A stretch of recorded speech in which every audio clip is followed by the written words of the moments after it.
जय सिया राम। तो कल तक हमने अपनी प्यारी कथा रसी श्री सीता राम जी को श्रवण कराया कि सती जी किस तरह एक भयंकर हत्याकांड से बचकर आ गई। रावलपिंडी से दिल्ली किसी अनजान के साथ गाड़ी में सुरक्षित पहुंच गई। इतने भयानक हत्याकांड से आखिर कैसे बची सती जी, ये जानने के लिए असद जी बहुत उत्सुक हैं। जानना चाहते हैं कि किस तरह सती जी ने ठाकुर जी को बचाया और ठाकुर जी ने किस तरह सती जी की रक्षा की। बहुत उत्सुक है, पूछ रहे हैं सती से कि अब ये तो बताओ कि कैसे बच के आई, वहां से हुआ क्या, क्या लीला ऐसी भई कि अब तुम्हें ठाकुर जी पे विश्वास होने लगा है।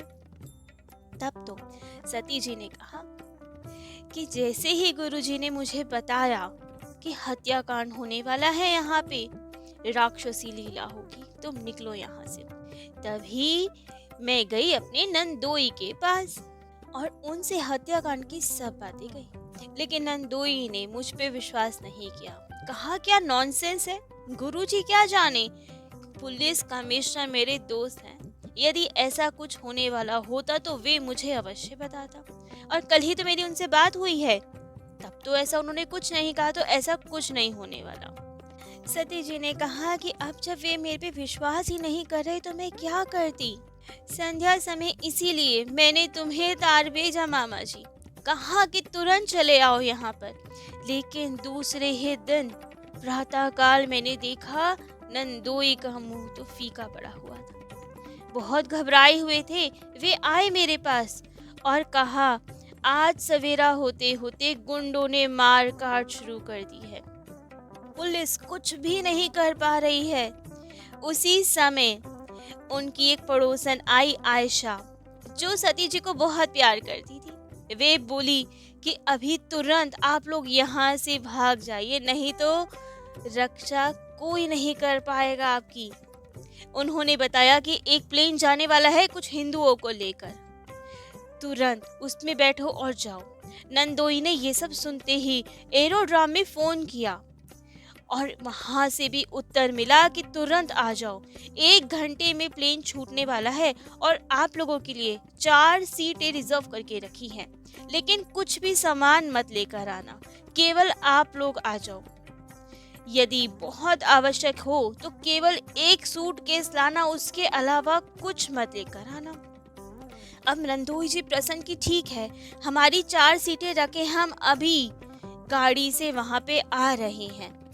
नंदोई ने कहा सबसे कि अपने गहने एक सूटकेस में भर लो और जाने को तैयार हो जाओ। लेकिन सती जी ऐसे कैसे कर सकती थी, गहनों से ज्यादा इम्पोर्टेंट तो ठाकुर जी है ना।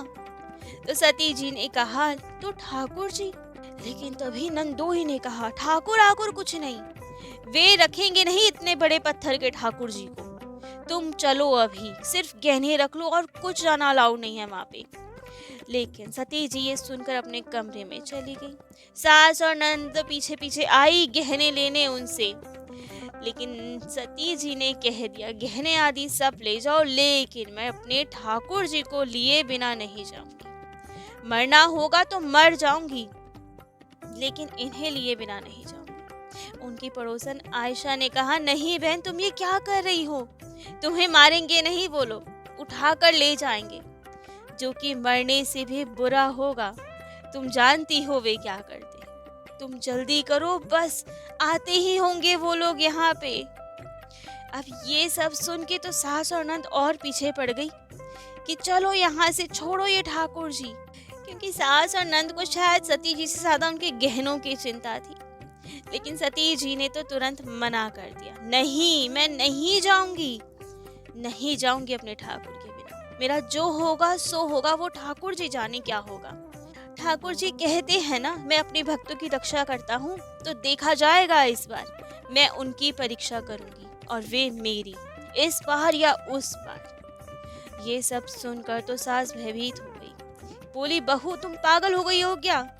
नंद ने कहा मरने दो सत्यानाशनी को, इसी योग्य है ये, जो स्त्री अपने स्वामी को दुख दे उसका और क्या होगा। पति पुत्र घर द्वार सब चूल्हे में डालकर यहाँ आ गई है ठाकुर ठाकुर ठाकुर करते हुए, हतभागिनी कहीं कि यहीं रहे और मर अब। इतने में ही गाड़ी का हॉर्न बज गया।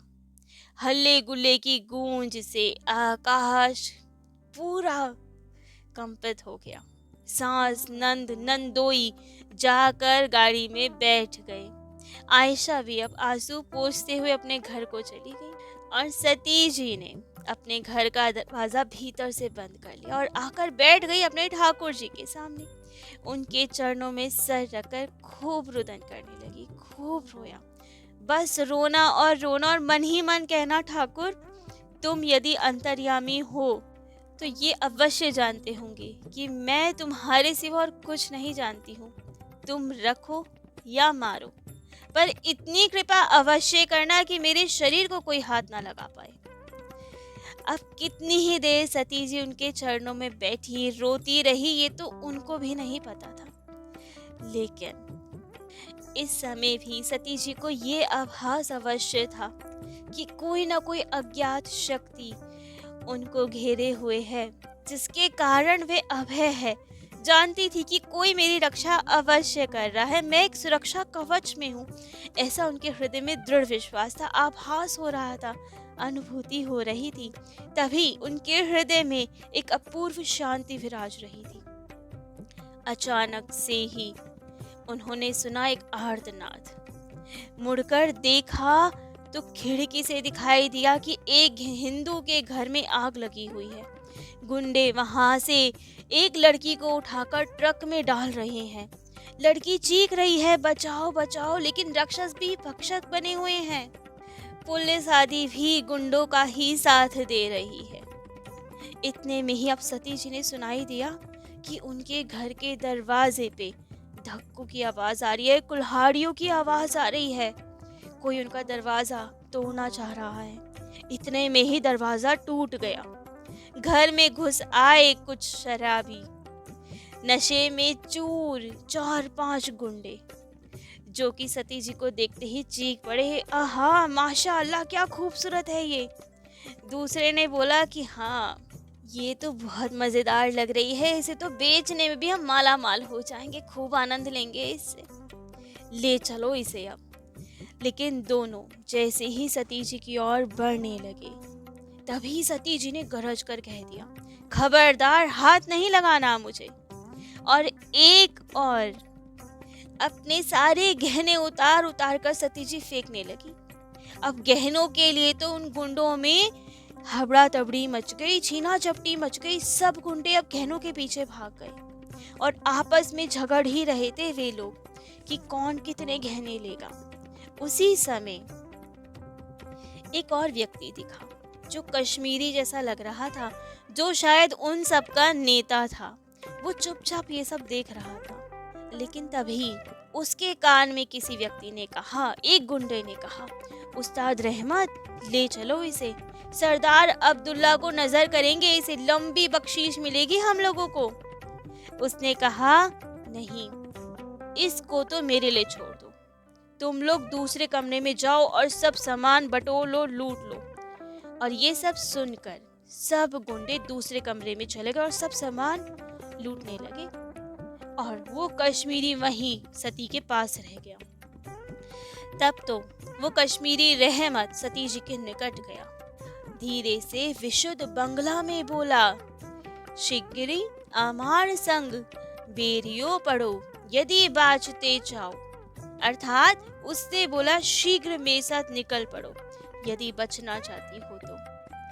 अब सती जी ये सुन के हैरान, एक कश्मीरी के मुख से बंगला भाषा, चौंक पड़ी, कुछ उत्तर नहीं दे पाई उसे। तुरंत फिर रहमत ने कहा, जल्दी करो, मेरा विश्वास करो, चलो मेरे साथ। सती जी ने कहा, मेरे ठाकुर, इनके लिए बिना मैं कहीं नहीं जाऊंगी। अब वो कश्मीरी मुंह नीचा करके सोचने लगा और फिर बोला, अच्छा ठीक है, कोई बात नहीं। तुरंत अब उसने पलंग पे से एक चद्दर उतारी, जेब में उसकी छुरी थी, छुरी से उस चद्दर में 2 छेद कर दिए, बुरका जैसा बन गया। उस बुरके को सती जी पे डाला और कहा, इसे ओढ़ लो, अपने ठाकुर को शॉल में लपेट लो और चलो यहाँ से। अब सती जी उसके साथ बाहर आई, बाहर निकलते ही बाई और गैराज में मोटर कार खड़ी थी। तुरंत रहमत ने पूछा, इसमें पेट्रोल है? सती जी ने कहा, हाँ हाँ, कल ही फुल करवाया है क्योंकि हमें कश्मीर में दुमेल जाना था तो टैंक फुल करवाया है और 4 टीन अलग से भी इसमें रखे हैं। अब तो रहमत ने कहा, सुभान अल्लाह, अब कोई डर नहीं है। झट से गाड़ी निकाली, उसमें सती जी को बिठाया और चल दिया। कुछ दूर जाके आगे लेकिन देखा चारों ओर मुसलमान गुंडों की भीड़ थी। बस के बाहर जमीन पर खून से लथपथ खूब यात्री पड़े थे। देखते ही रहमत ने अब ब्रेक लगाई, गाड़ी को बाई तरफ एक गली में मोड़ लिया। गाड़ी के मुड़ते मुड़ते सती जी ने जो देखा वो उससे तो उनका दिल बहक गया, खून पानी सा हो गया। उन्होंने देखा कि उनके नंदोई दोनों हाथ से मुंह ढके खड़े हैं, सास रो रही है और नंद कहीं नहीं दिख रही है। ये देख के तो सती जी बहुत घबरा गई। उन्होंने रहमत से कहा, सरदार जी, मेरी सास और नंदोई।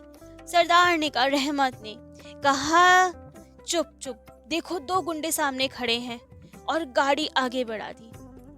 गाड़ी इतनी संकरी गली में जाके घुसाई कि यदि सामने से कोई वाहन आ रहा होता तो गाड़ी रोकनी पड़ जाती। लेकिन कुछ ही दूर देखा 2 गुंडे खड़े थे लाठी लेकर, जो गाड़ी रोकना चाहते थे। लेकिन रहमत ने गाड़ी इतनी तेज से चलाई, उनको कुचलते हुए आगे निकल गया। गली से बाहर निकलते ही फिर एक बस्ती में गुंडों की भीड़ दिखाई पड़ी। उसमें भी चीरता हुआ रहमत गाड़ी को आगे निकाल के ले गया। गुंडे चिल्लाते रह गए, अरे काफिर काफिर, रोको रोको, गाड़ी पर लाठी बरसाते जाएं, क्योंकि गुंडों ने सती जी की मांग का सिंदूर देख लिया था। उन्हें पता लग गया था कि रहमत किसी हिंदू की मदद कर रहा है, क्योंकि गलती से सती जी ने अपनी वो चद्दर जो बुर्के के जैसे ओढ़ी थी वो हटा लिया, क्योंकि वो अपनी नंद की चिंता में खोई हुई थी। उन्हें कुछ समझ नहीं आया कि कब वो हट गया। सोच रही थी कि हाय, 22 वर्ष की इतनी सुंदर सी युवती, जाने उस पे क्या बीत रही होगी। लेकिन ये सब देखकर रहमत ने झुंझलाकर कहा, माँ, बुर्का। कहा, जब तक हम इस बस्ती की सीमा से बाहर ना निकल जाए बुर्का ओढ़े रहो, नहीं तो तुम भी मारी जाओगी, और तुम्हारे साथ साथ एक काफिर की मदद करने के गुनाह में मैं भी मारा जाऊंगा। ऐसे ही इधर उधर गाड़ी दौड़ाता हुआ 3 घंटे के बाद रहमत ने गाड़ी रोकी एक घर के सामने और कहा, अब कोई चिंता नहीं है माँ, ये मेरा डेरा है। इस समय यहाँ के सब लोग लूटपाट करने बाहर गए हुए हैं। यदि यहाँ कोई हो भी तो भी कोई चिंता नहीं, ये मेरा इलाका है। यहाँ पे रहमत से सब डरते हैं। गाड़ी से उतर के वे घर के भीतर चला गया और थोड़ी देर में चाय लेकर आया और एक पोटली में 2 रोटी, थोड़ा गुड़ और एक सेब लेकर आया। उनके सामने, सती जी के सामने रख के बोला, खा लो माँ, दिल्ली पहुँचते पहुँचते रात के 8-9 बज जाएंगे। सती जी ने कहा, नहीं नहीं, मैं इस समय कुछ नहीं खा पाऊंगी, तुम खा लो। लेकिन उसने कहा, माँ, तुम नहीं खाओगी तो मैं कैसे खाऊं? खा लो, अब रास्ते में हम कहीं भी नहीं रुक पाएंगे। सारे पाकिस्तान में आग लगी हुई है, तुरंत इसे खा लो, हमें निकलना है यहाँ से। तब सती जी ने एक रोटी खाई और चाय पी। रोटी खाते खाते उन्होंने सरदार से कहा कि मैं समझ नहीं पा रही हूँ कि तुम लूटपाट मार काट करते हुए गुंडों के दल के नेता होते हुए भी अपनी जान जोखिम में डाल के मुझ काफिर को क्यों बचा रहे हो?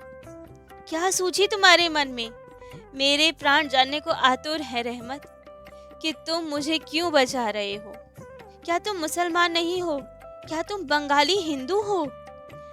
बंगला तो बंगालियों जैसे ही बोलते हो तुम। बताओ, हुआ क्या? क्या तुम्हारे मन में ऐसा विचार आया जो तुम अपनी जान जोखिम में डाल के मुझे बचा रहे हो? तो क्या बताते हैं रहमत जी, क्या ऐसा कारण था, क्या ऐसी प्रेरणा हुई उनके हृदय में जो वे सती जी को बचाने के लिए विवश हो गए? ये सब हम अपने प्यारे कथा रसिक श्री सीताराम जी को कल श्रवण कराएंगे। आज के लिए इतना ही। जय जय श्री सीताराम।